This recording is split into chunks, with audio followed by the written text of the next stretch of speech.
tỏ xu Chua lo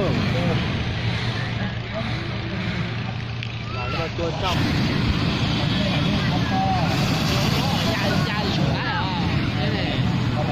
thiệt ai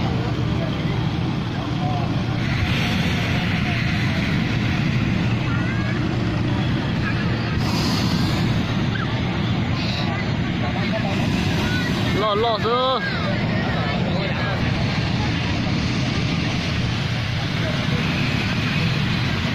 ở chị dân nữa